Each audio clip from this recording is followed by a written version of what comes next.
So The Hunger Games is a thing. Are a thing?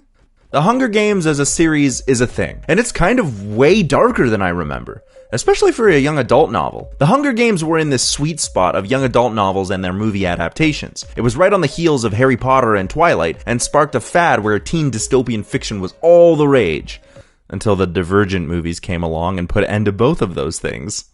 But before all that went down, The Hunger Games was a particularly thoughtful piece of young adult fiction that balanced its themes of the gamification of war and the televised nature of politics with a genuinely interesting character's struggle for stability for her and her loved ones. It was great, and I still love the series. I first heard about The Hunger Games when the movie adaptation was announced, and I figured I would read the books beforehand. I was around 20 then, so I wasn't a young adult anymore. At least not an age, anyway. Maturity is another matter. But I remember devouring these books in the course of a week and a half that summer before going to see the first movie. Despite the shift away from Katniss's inner monologue, the first movie did a great job bringing the visuals of that world to life, even if it does have the most egregious use of shaky cam I have ever seen. How did we ever think that this was acceptable? I watched the sequel the year after in theaters, but I didn't catch the last two movies until a few years later. Not because they were bad, I was just busy doing other things. But just recently, the adaptation of the prequel came out. Kinda felt like it snuck under the radar there. Anyway, A Ballad of Songbirds and Snakes came out a while back, and I figured it was time to check that one out too and see what all the fuss was about. In order to prepare for it, I decided I would rewatch the original series in order to catch up on the aesthetics and storytelling of that world. But this time around, I was struck by how much darker the story was. Like, don't get me wrong, a story about children murdering each other for mass entertainment was never going to be particularly jaunty, but the idea of rebellion and fighting for justice and freedom for all brought a certain kind of hope and light to the story. But on my rewatch, I started to notice that the movie isn't really about those things, especially not towards the end. Katniss isn't hailed as a hero at the end. She does find a kind of peace, but I was struck by how much the ending of the last movie was really driving at something darker than I had previously understood. And not just darker for the sake of dark, but smarter too. The Hunger Games as a series depicts a rebellion, but it's not really about rebellion so much as it's about depicting cycles. Not just cycles of violence, that's pretty obvious in the characters' arcs, but cycles of political and economic control which directly lead to rebellion and war. The way the series does this is through the use of symbols, propaganda, and how these are used to manipulate the ideology of the masses into the illusion of control and hope, while actually maintaining the status quo. While rebellion and revolution are central to the story, the real message is actually way more Marxist than I previously realized. And so today, I want to talk about the Hunger Games.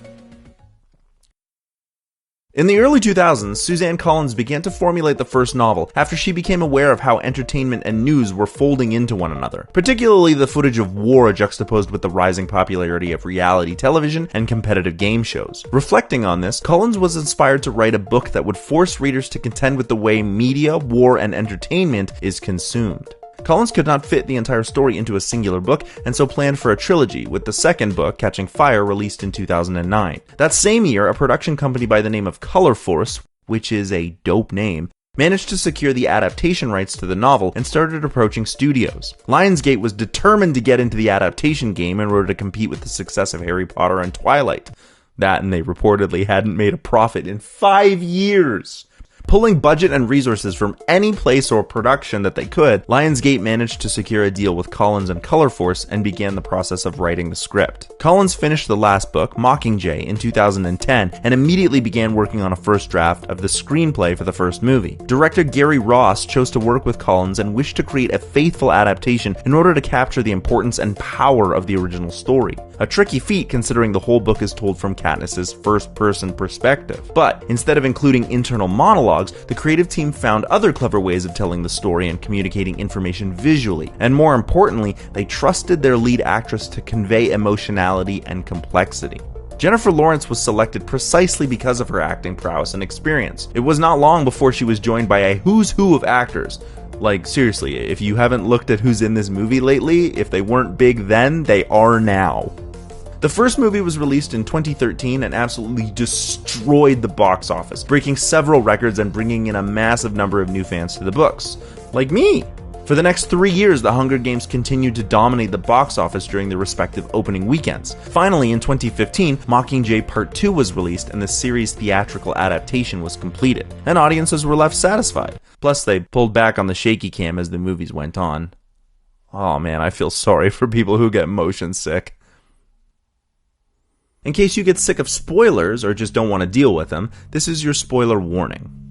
Katniss Everdeen is a young adult living in District 12, one of the poorest districts in the country of Panem. Katniss spends her time hunting and gathering in the woods outside of the district's borders in order to help her sister and mother stave off hunger. Each year, to commemorate a war called the Dark Times, one girl and one boy are selected from each of the 12 districts to participate in a pageant followed by gladiatorial combat to the death. On Reaping Day, Katniss' sister Primrose is terrified of being selected, but Katniss assures her that this is unlikely as there are others whose name is in the draw tens of times more than Prim's. Of course, Prim being chosen is exactly what happens. And may the odds be ever in your favor.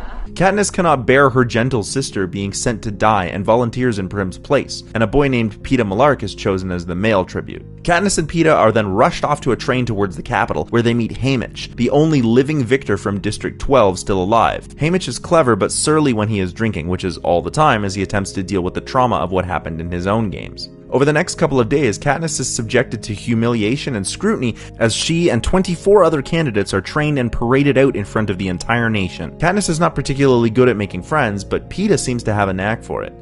He knows what he's doing.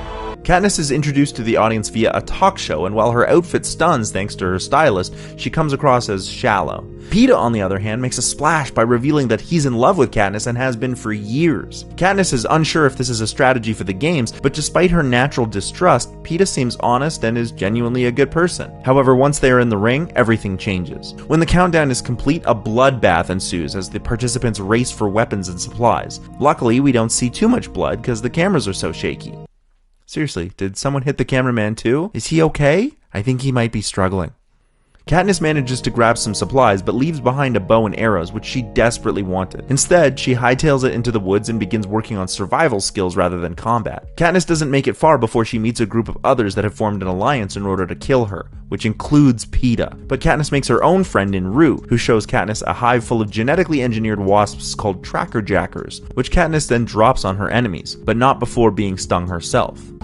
Not only is it lethal, but the venom of a Tracker Jacker sting produces powerful hallucinations. When she wakes, several days have passed and Rue has been watching over her. Rue reminds Katniss of Prim, so when she is struck down, Katniss is distraught. Her sobbing is only interrupted by a new rule that if the last two survivors are from the same district, they can both win. Understanding what this means, Katniss finds Peeta and helps him recover from an injury. But with only a few players remaining, the game makers use genetically mutated dogs called mutts to force everyone back to the center. Here, Katniss and Peeta manage to fight off the last survivors until only they are left, only to be told that they must kill each other. Instead, both of them choose an act of rebellion by attempting to commit suicide, but are stopped by the game makers. Thinking they've outsmarted the games, Katniss and Peeta are elated until Haymitch informs them that their stunt with the poison berries was seen as an act of rebellion and they will be watched their whole lives. Catching Fire starts out a few months later. Peeta and Katniss are barely talking now that the spotlight is off and they don't have to pretend to be in love. However, with the Victory Tour coming up, Katniss knows she will have to continue the ruse. What's more, President Snow, who is not happy with Katniss, convinces her that she needs to make others believe she was not acting out of rebellion. This doesn't work and the districts begin a full-fledged rebellion. In order to settle this, President Snow employs his new head game maker, Plutarch Heavensbee, to make an example in the next Hunger Games. For the 75th Hunger Games, tributes will be chosen from the existing pool of victors who have already fought, meaning Peeta and Katniss are forced back into the arena. Everything is different this time around, as all the tributes are past victors and seem to know each other. Even more disturbing, they all seem to want to be friends, kill, or fuck Katniss. Thanks. Let's do it again sometime. Thank you. In the arena, Katniss only wants to work with Peeta, but sees that the handsome Finnick has something of Haymitch's, and realizes it's a message that she needs to team up with him. Finnick helps Katniss find Peeta and his guardian Mags, and the four of them traverse this new arena together, saving each other from obstacles like force fields, poisonous fog, and killer baboons. Eventually, they meet up with Joanna, who has kept two other tributes safe just because Katniss liked them. The new group realizes that the arena is set up like a clock, and come up with an idea to use the lightning strike from one of the sections to electrocute the other tributes. But this was never the actual plan, as everyone but Katniss and Peeta have been working together with the rebellion to get everyone out. Katniss realizes that the plan was not to electrocute the other tributes and instead short-circuit the force field, which she does, but unfortunately the rebels are not able to save Peeta in time and he is taken by the capital. Mockingjay Parts 1 and 2 show how Katniss is attempting to cope with the PTSD of 2 games. She finds herself living with her mother and sister in District 13, which was thought to have been destroyed, but was instead pushed underground and has become a kind of militaristic commune run by a fierce and determined woman named Alma Coin. Prim is now training to be a doctor, and Katniss is glad to see her sister doing so well, but she isn't sure she wants to help the rebellion by becoming the symbol they want her to be. After seeing the horrible things that the Capitol did to District 12, Katniss knows that she must fight and agrees to stand and make propaganda messages for the rebels in exchange for the immunity of the captured victims. You will announce that in front of the entire population of 13. You will hold yourself and your government responsible, or you will find another Mockingjay. Once the other tributes are returned home, Katniss goes to see Peeta and he tries to kill her. His mind has been subjected to tracker jacker venom in order to produce hallucinations while he was being tortured, and the result is that he believes Katniss is now a mutt sent to kill everyone. To get away, Katniss joins the rebellion so she can fight. She escapes into the districts and the rebels are heartened to see her alive and working with them. Eventually, the rebels reach the capital and Katniss is placed into a squad consisting of some of her friends, but they're really just there for more propaganda. In the process of going through the capital, which has been turned into a death trap, Katniss finds herself as the leader of her team and lies to everyone that she has orders to kill Snow. As they make their way towards the president's compound, the Capitol refugees are gathering at the palace, and the Capitol sends out relief baskets only to have them blow up on top of the children and wounded. The rebels send in medical personnel, including the now trained Prim, and another set of bombs goes off. The rebellion has won, but Katniss feels like it is a hollow victory without her sister. She then visits President Snow, who explains that he was already going to surrender. The double bombing was a needless act of violence, and the fact that Prim was in the second bombing could have been coincidence, but Snow seems to think that that is unlikely. She asks Gale if the two-wave bombing strategy was his idea, and he avoids the question. Katniss then says goodbye to Gale and never sees him again. While everyone was busy looking at Snow and Katniss, Coin was busy making moves of her own to take power, and killing Prim would shatter Katniss, meaning she would either be removed or become controllable. At Snow's execution, Katniss takes aim, but instead of killing Snow, she opts to kill Coin. Katniss is now a criminal, but she is allowed to return home where she finds Peeta, and the two of them find some kind of peace with each other. The Ballad of Songbirds and Snakes takes place 65 years before the end of the Hunger Games trilogy and follows a young Coriolanus Snow who is poor but ambitious. He attends a school for the elite and hides his family's lack of wealth. With the 10th annual Hunger Games coming up, a twist is added. Coriolanus and his peers must become the tribute's mentors and help turn them into spectacles. And Coriolanus is paired with the vivacious singer Lucy Greybeard. Greybeard, not Greybeard.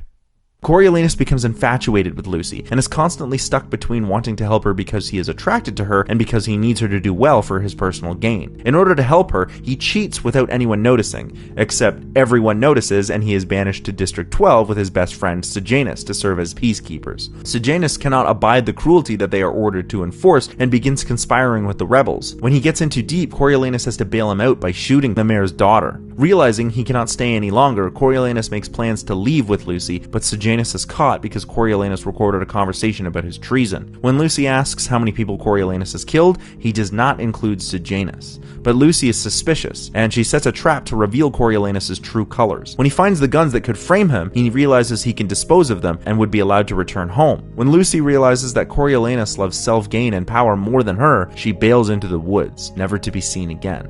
And we didn't even need shaky cam to hide her away. One of the most important parts of the Hunger Games is the way characters talk about and use symbols. They're everywhere, and while symbols come in lots of different mediums, humans are predominantly visual, which means that seeing the symbols gives us, the audience, a chance to experience them in the same fashion as the characters. The most obvious symbol is the Mockingjay pin. We see its uptake throughout the movies over time as it becomes and is remembered as a symbol of rebellion. The three-fingered salute also becomes a sign of resistance for the rebels, but the Capitol has its own symbols. Before every broadcast, the flag of Panem is presented, and at the end of Mockingjay, the new Panem gets a new flag to represent the new regime. But symbols do not just need to be visual. Katniss's 4-note theme is used by the rebels just as much as the Mockingjay. The Capitol too has its own theme, and it's played so much throughout the movie that it's drilled into my head. But that's precisely the point. In semiotics, symbols only become meaningful when they become a representation of another idea. Like the way the Mockingjay pin is just a pin of a bird, but because Katniss wears it and defies the Capitol, it becomes associated with her and her acts of rebellion. Meanwhile, out here in the real world, the Mockingjay symbol is used to market the series because of its association to the story and character. Eventually, Katniss even becomes the Mockingjay. She and the pin amount to the same thing because people can be symbols too. This is the basic crux of the conflict between Snow and Seneca Crane in the first book and Snow and Plutarch in the second. Where Seneca only sees a tribute who is popular and therefore will bring in viewership, Snow knows that Katniss's act of protecting her sister and the way people rally around her acts of courage and compassion make her the spark of rebellion. In the last two movies, Katniss's value to the rebellion is only as the face of it. She has become nothing more than a symbol rather than an active member of the fight. Coin and Plutarch see her only as that symbol. They even talk about her like a symbol rather than a person. Isn't that what I promised you? She wears the costume, gunfire in the background, a hint of smoke. Our Mockingjay. Events too can be symbols, and often hold even greater power because they involve action. The Hunger Games Battle Royale itself serves as this kind of symbolic event. A reminder of our generosity and our forgiveness. In the prequel, we even find out that they were meant as a joke, but were implemented because of the spectacle they could create. I tried to stop them however I could, because you've shown us the price people are willing to pay for a good show. The series spends so much time on symbols because it's attempting to underscore the power that symbols have. Through their associated meaning, these symbols can be used to control the ideas of viewers. That is why everyone in the districts has a TV or projector in their house, no matter how poor they are. Everyone must watch, everyone must learn, and everyone must know what symbols mean, because when symbols reach this level of notoriety, they are no longer just for communicating, they become propaganda.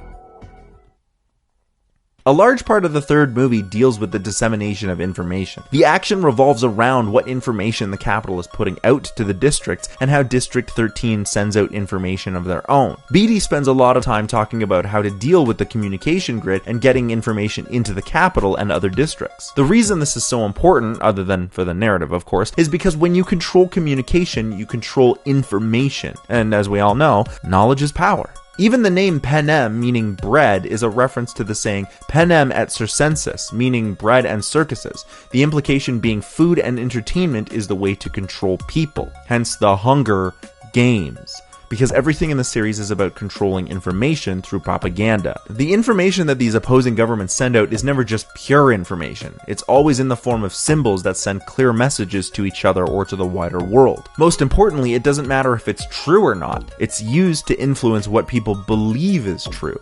Katniss spends most of the third movie contending with how District 13's leaders want to use her as propaganda.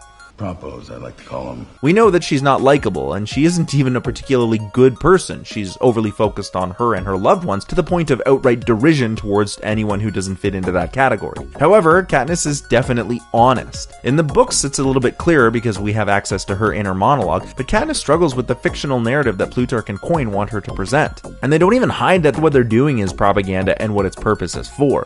And whatever she's doing, we conceived it. It was our plan all along. Propaganda is about presenting a story to make people believe whatever you want. Anything that anyone created that's trying to sell you on an idea is propaganda. Sometimes it's political, like in the Hunger Games, but selling products or the way that Cinna presents Katniss's fashion choices, or the way that Peeta makes Katniss desirable by telling stories about her, is all propaganda. It doesn't matter if it's true as long as people believe it. And that is why Katniss, the symbol, is more important to the rebellion than Katniss, the person. But the kind of propaganda delivered is not really the point of the movie. The point is that everything that is televised in that world is done with the purpose of presenting a political ideology. This is the same in the real world, by the way. Everyone's always trying to sell you on a narrative and present you with their take on how the world works to get you to buy into their product or movement. The Capitol is the same. It's trying to spin a narrative of dissidents disrupting the peace. I won't say rebels. These are senseless acts of defiance. And I won't legitimize them. And 13 is trying to do the same, but with justice and hope. This is standard counter-propaganda tactics, but where the Hunger Games differ is that it points out that neither of these forms of propaganda are doing anything different. They're just re-establishing the status quo. At the end of the fourth movie, or third book, Katniss chooses to kill the interim president Alma Coin instead of who has been the primary antagonist for the entire series, Coriolanus Snow. As far as narrative decision-making goes, this could be pretty misguided. Snow does get his comeuppance when he is mauled by the crowd, who are for sure out for his blood after what he did, and especially because of what he represents as a symbol. But wouldn't it feel better for Katniss, our hero, to triumph over evil and be the one to kill Snow? Especially since that was her entire motivation over the last movie or so. I get to kill Snow. But it's the brilliance of this twist ending that makes The Hunger Games way smarter, and way darker, than other teen dystopian novels. I think it places the series in closer relation to 1984 than any young adult novel. While Katniss gets to go off and live in peace, she is technically now a criminal who committed treason in the eyes of the rebellion she helped lead to victory. And this is because of the way that Coin and really all leaders of rebellion use the masses to overthrow old regimes in order to place themselves at the top of the new ones without actually changing anything. The revolution that occurs in The Hunger Games uses propaganda to control the masses so that Coin can place herself at the head of this new Panem, a nation she assures that everyone will be equal in. But immediately after taking control, she pushes the election off, essentially making herself the new de facto dictator in place of Snow. And this is how Karl Marx thinks all false revolutions function. Marx is famous for proposing what he calls the Cultural Revolution, which you may have heard of, but it's a different kind of revolution from the ones we see in fiction, and in real life really. In order to explain this future revolution Marx called for and why it's different from the Hunger Games, we'll have to look at history the same way that he did. According to Marx, true change to the way regular people are treated or subjected to power has very little to do with changing the way people think through ideology or propaganda. Instead, the defining factor is who controls the means of production. Whoever controls the means of production has the power, often as monetary power, but not necessarily. This power allows those who have it to do and have more, which means they have the power to create the superstructure, or the social factors of society that are not related to production. The superstructure then informs the ideologies that ensure that those with power maintain their possession of production. These stories, symbols, propaganda, and other various forms of knowledge reinforce the current social order. In the past, when lords owned the land that food was produced on, the superstructure told legends of how they were given divine rights to rule by gods, and stories of loyalty and servitude were told to those who did not have power. When manufacturing became a thing, it was the capitalists that owned the factories, but money became a resource of fair exchange, and so in modern society, the freedom to buy has created an illusion of choice and the idea that hard work will eventually lead to wealth, when in fact capitalism only leads to the rich getting richer. In District 12, the coal miners are given the choice of work or starvation, which isn't really a choice at all, and it's very clear that the capital owns the mines along with all the land and machines used in all of the districts, because the capital controls the means of production, and therefore they control the superstructure and ideology that follows suit. This is so much the case in the world that people see the Hunger Games as a fact of life rather than a politically constructed social device. It's also very clear that the capital has more than enough food for the whole country, but they withhold it because of the way the superstructure organizes the haves and have-nots. We also have more than enough food in the real world, by the way, but the issue is one of cost to get it to all those people. Because it is so expensive, we convince ourselves that it's too hard. Meanwhile, we can spend millions of dollars on gladiatorial combat arenas. Not like in the Hunger Games per se, but I'm doing a metaphor. So when I say things remain the same when Coin takes over, I mean that all she's done is use a different form of propaganda from the capital and place herself at the top in Snow's stead. I've been watching you. And you watching me. I'm afraid we've both been played for fools. Everything is calculated, from trying to remove Katniss with the death of her sister, which is her primary motivation, to the grays of her and her people's dress wear in order to promote equality in the face of the vibrant and opulent colors of the capital. Now I'm condemned to this life of jumpsuits. And she carries this over to her outfit as the new president. It's all gray to keep up the appearance of equality, when she clearly does not plan on giving that power up. Nice boots, though. Even the rhetoric she uses is of freedom and equality, but who is to say what is propaganda versus intentional? Real or not real? So much remains the same that even the primary tool of oppression used by the old regime is made new again. In lieu of these barbaric executions, we hold a symbolic Hunger Games. Bitch, the Hunger Games were always symbolic. So Katniss's decision to shoot Coin is about trying to uproot the actual status quo, to stop the cycle from continuing before another rebellion, no doubt led by the remnants of the old capital controlling new ideology through propaganda, overthrow the new Panem with their own symbols. Moves and counter moves. Except it gets darker. After killing Coin, Haymitch comes in with a letter from Plutarch, who explains that an election took place and a leader was selected. Of course, we're fickle, stupid beings with poor memories and a great gift for self-destruction. Rebellion and war will happen again. And more to the point, Plutarch wasn't in the spotlight, but manipulated all of the leaders anytime he could to stay in power. Never as the president, but always at the top. Has Plutarch rather move at all? And they say no one ever wins the games.